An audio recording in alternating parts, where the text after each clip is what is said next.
testimony and shit. And so yeah, for the last one cut off, I was saying how I kind of started neglecting and shit my duties and shit, right? But at the same time though,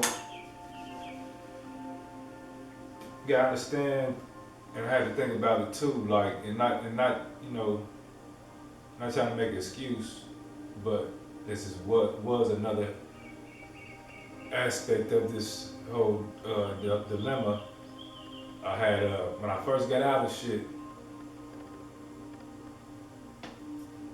First got out of prison and shit, I had to go straight to the city jail and shit. So when I go to the city jail, they tell me I had hella warrants. And I know I had warrants, I had wrote a few judges and got certain shit throughout, you know what I'm saying, and a couple prosecutors, we had some shit throughout. And so I'm thinking, okay, I was locked up a lot of this time, so a lot of this shit I probably missed court because I was locked up, right, telling him. They ran all the shit to me, said you got $16,000 worth of warrants. Over 16,000. So I'm like, okay, so I got $1,600 worth of warrants. So how much they're gonna be? I'm thinking like, so let's see. So I'm thinking, if it's 20 on every 100, you know what I'm saying? I'm thinking,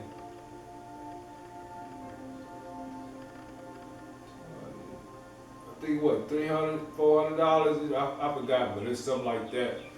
He like, nah, your shit is 16,000 something hundreds and something dollars and something cents.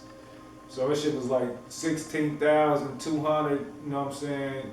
Something dollars and something cents. Like, how the fuck a nigga get $16,000 worth of traffic tickets? And bench warrants and shit. So anyway, but by the time from 2001 all the way up until 2009, I was going to court like once a week, man. Damn near every month. Damn near every month. Shit in Kansas, shit in Raytown, shit in Independence, shit in shit here in Jackson County, shit in Grandview. You know what I'm saying? I'm going to court everywhere. I got, tickets everywhere. So, long story short, paying for probation. All that time, me and old girl, I said I was with, for over 5 years and shit, like, and I was, neglecting my bills, but at the same time, by the time I was paying all that shit, we was already done. I ended up paying these fuckers damn near $23,000, man. Straight up. I ended up paying them motherfuckers like $20-something thousand, man. When it was all said and done, when I got out paper and all that shit and paid all the fines and shit off. So I was like broke really that whole time. I wasn't broke. But all the little money, all the hustling I was doing, that shit was going straight to the city. All the hustle money I was getting, nigga, that was going straight to the city. Either the city, bills and rent, when I was being right with it. And then I started slacking up and I was still putting something up front, something with it.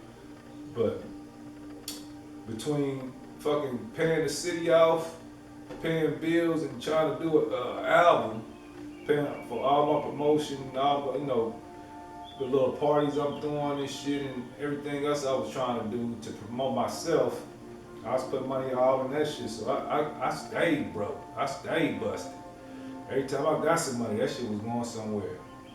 So between 2001 and 2009, shit, them was hard times like motherfucker. That was a hard time. Even though it had some good breaks in the beginning, 2002, 3, 4, was pretty good. Then 2005, you know, when Corey ended up getting killed and shit, and so that just brought on some more pressure and a whole nother depression. You know what I'm saying? They fell in depression and shit for a minute behind. You know, after he passed away, I was already still trying to get over my brother's passing. You know what I'm saying? So that shit happened.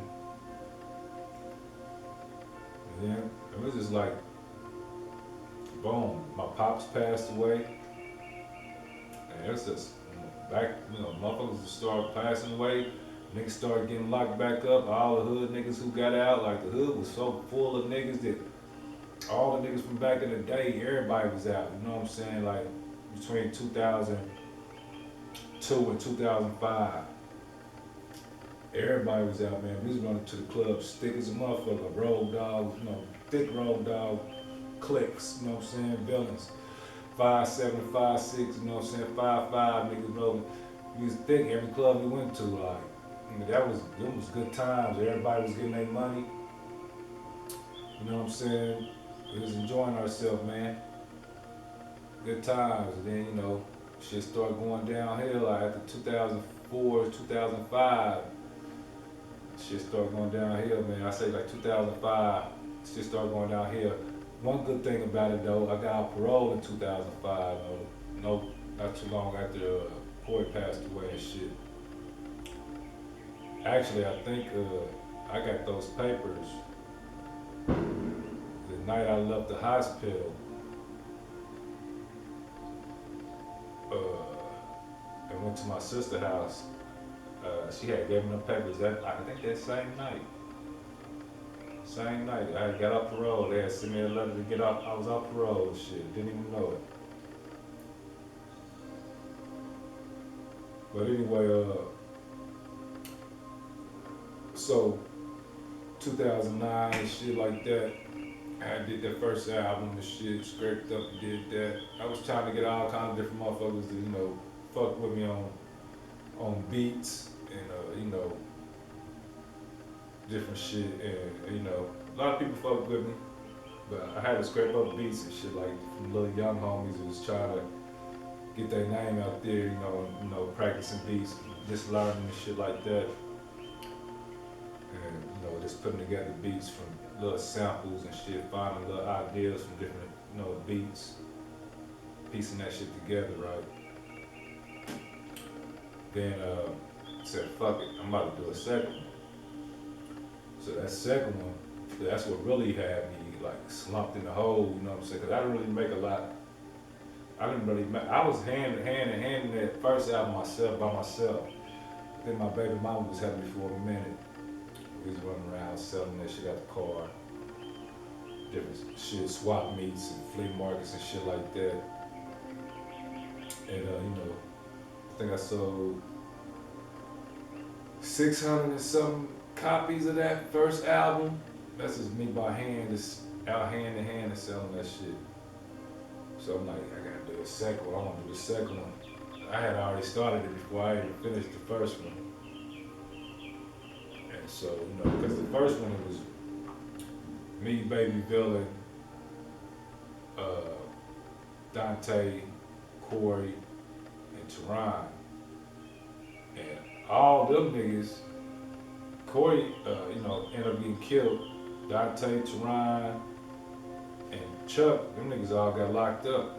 And this was like when we first put the group together. We did that first song. We did that first. You know, Teron came in later though. Teron went there in the beginning. So he was locked up, and when he got out, then I put him on. So I put him on songs. But in the beginning it was me, Chuck, Teron. Me, Chuck, Dante, and Corey. And so Dante and Chuck ended up getting locked up. Corey, you know, he get killed. And so I was just out by myself. After that first song we did, I'm like, fuck it, I'm about to finish the whole fucking album myself. But you know, man, after I finished that album, man, the support I thought I would have had and shit, just because, you know, I was out pushing that shit myself. I finished that album by myself. And, you know, tributed, you know, to my brother, my my little brother Corey and shit, right? I'm thinking I'm family and everything about to support a nigga. I'm about to help him up. I'm have all of them helping me sell these CDs, shit, all in the hood. You know I can make some money in the hood. Shit, man.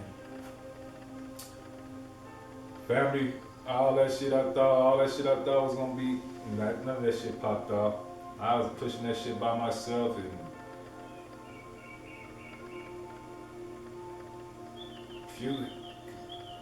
few maybe, our close loved ones probably supported about one or supported. I didn't get no support really off that. So second one shit too, same thing. This is when it was all kind of, city niggas popping, rap niggas, you know what I'm saying? We was all going up to the firm and shit, up there out Bannister, having rap shit up there all the time. And I was doing all this trying to get my shit pushing. Like I said, I'm doing all this shit by myself. I ain't got no team or nothing with me, it's just me. You know what I'm saying, pushing this shit. And like I said in the beginning, my baby mama, my BM was helping me, but I think she got burnt out and tired of the shit, like, wasn't making no progress and bringing in no money, so I think, she was just tired of it. But for me, I had to keep pushing, like I couldn't stop now, getting a little buzz, so I had to keep pushing myself and get this buzz going. Cause I had people calling me, reaching out to me through email and through, cause I was scared to get on all this shit, computer shit at first. But I did have a MySpace page, cause I was about to start putting music on there. And I think I had somebody put something on there, and there was some people trying to get the I Bet song, and another one, I think Till We Go. And I didn't want to do it. They was trying to put them on, and she said so many mixtapes, but that shit wasn't mastered and mixed down like I liked it, and all that shit wasn't ready, and I had no paperwork on that shit, so I didn't do it. Even like Jermaine Dupri and a lot of them there was a lot of different people reached out when they was coming out to it, and I reached back out to, but I never really did that talent show shit. They was trying to invite motherfuckers to doing all that. I wasn't really into that shit. Like I said, I was scared. I was thinking of feds and shit. I was catching motherfuckers on social media and shit like that. So I didn't even have a fucking Android or none of that shit. No smartphone till like 2016. I was using flip phone burners. I was flipping them motherfuckers, man. I was nervous about everything, because you gotta understand, 2009, between 2010 and 2009 and 2012, there's a lot of rap niggas going to jail. There was a lot of rat ass shit going on in the hoods, man, like rat ass niggas running around, you know what I'm saying, setting people up, niggas wearing wires and shit. You know what I mean? So it was a lot of people getting set up and shit going to the feds, man. A lot of niggas went to the feds, man, in them years, man. Get fed cases and shit. And I remember back then people saying, or me hearing, how niggas they didn't even have to wear a wire no more. Like they was putting microphones in like niggas' necklaces and their emblems and shit like that. Niggas earrings and shit, microphones and shit like that. Niggas watches got microphones and cameras on them. Or the emblems got cameras and shit on them. Little sneaky shit like that. So I was annoyed to fuck with anybody. So I really hopped at that game and stopped really trying to fuck with that game. I wasn't doing none of that hustling shit. I was really all about selling CDs, nigga. I remember walking from out south all the way down north, you know what I'm saying, to 12th Street. On my feet, you know what I'm saying, from True Side all the way over to fucking towards Hilltop, off Van Brunt and shit.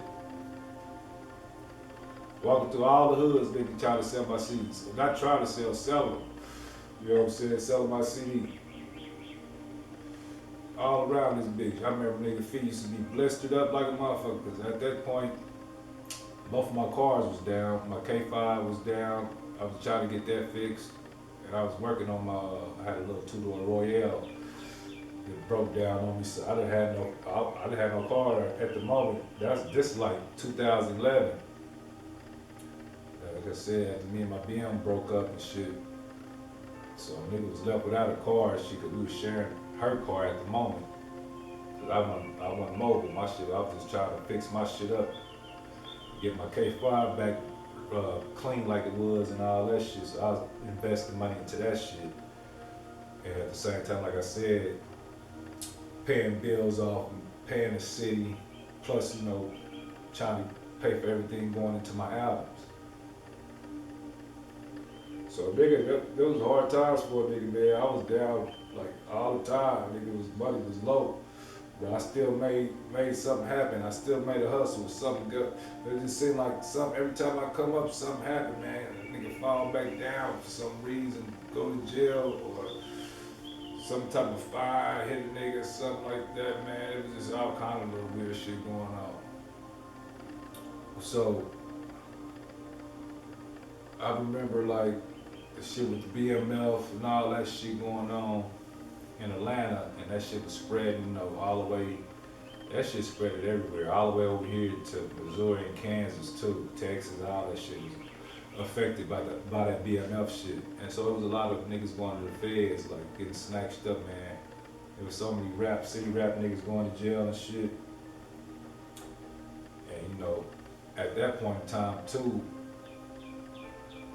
our neighborhood, some of us was beefing with certain other motherfuckers in other neighborhoods and shit. Like, really, mostly it was the females on some beef shit. So nigga house kept getting shot up and shit, man. Like, damn. Every time I come home, if I wasn't there and shit, brother be like, motherfucker shut the house up again.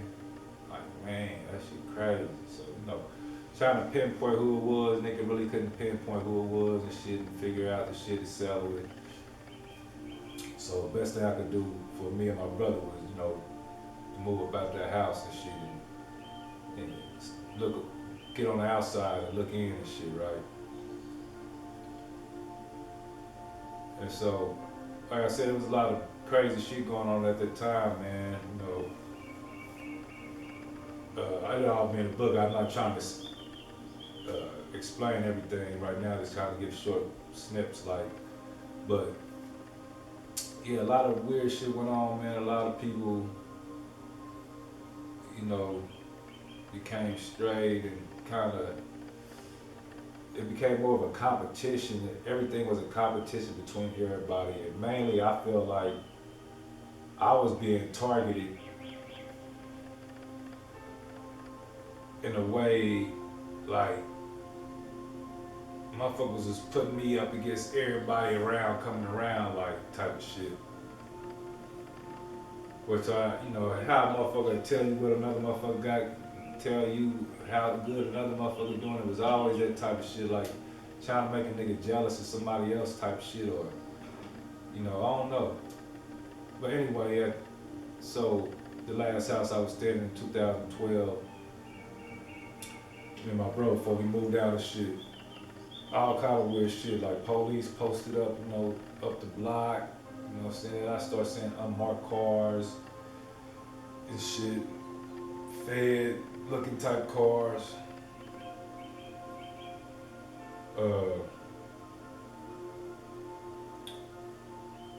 Times I would leave and shit, you can tell when somebody telling you, somebody following you and shit. See different cars following the nigga and shit, all that shit, man. So like, it's just so much going on. Like, I'm about to shut everything down. I ain't doing shit. I ain't fucking with nothing. You know what I'm saying? And I had this start back smoking that fucking water shit too, man, on the humbug. One of the homies came through and kind of, not even talked me in it, just kind of smoked this shit with me. You know what I'm saying? I'm like, man, I ain't trying to smoke none of that shit. But like I said, it was stressful times at that time, and the nigga wasn't paying me for it either, so that kind of made it a little bit more easier for me to take a puff of that motherfucker. I shouldn't have done that shit, man. Done that shit, and that shit sent me right back. So now I'm rolling up lovely blunts, you know, lovely joints. Cause I didn't really like smoking the dip, you know what I'm saying, the stick. I break the motherfucker down in my weed, in my bag of weed and shit, and I roll my little blunts up like that. Smoke on the motherfucking blunt. Couple hours, you know what I'm saying? Keep putting the motherfucker out. And so I went back to that shit, man. It kept getting worse and worse. They could start spiraling, man. And that summer, my BM came and got the boys. You know, my boys were staying with me at the time. She came and got them at the school, was out and shit. Summer kicked in. She came and got them, took them out of town and shit. So that kind of put me in a fucked up state of mind and shit. At the same time, I felt free for having them, you know what I'm saying? Almost, you know, for a whole school year, like, I was family free, like I could do some shit, I could stay out all night, you know what I mean? I could do this and that. Now I'm gonna take a trip to Vegas. Created this whole trip to Vegas and shit, man. Nigga bought a whole bunch of motherfucking Mac Dre's and motherfucking Molly's. Like 15 of us supposed to be going. As the time got closer, motherfucker started bending the ship. By the time I know it was like 4 or 5 of us going. It was me, like four girls and me. Man, we could not get rental cars and none of that shit for nothing. It was just, everything was going bad that day. We drove all the way out to the airport. Like, it was so bad, like, God just said, no, I'm not letting you go nowhere, you're not going. It was just like, no, everything was saying no. Everything we tried to do just kept shutting the door on us. So I knew it wasn't meant to be. Finally said, fuck it. Said, I'm about to just pop mollies and fucking kick it all fucking weekend. Shouldn't have done that shit. Cause I ain't ever popped mollies. So once I started popping the motherfuckers and felt how they made me feel, that shit used to tingle my dick and shit, like tingle my nuts. It had some like a feeling, like it feel like you almost about to come and shit.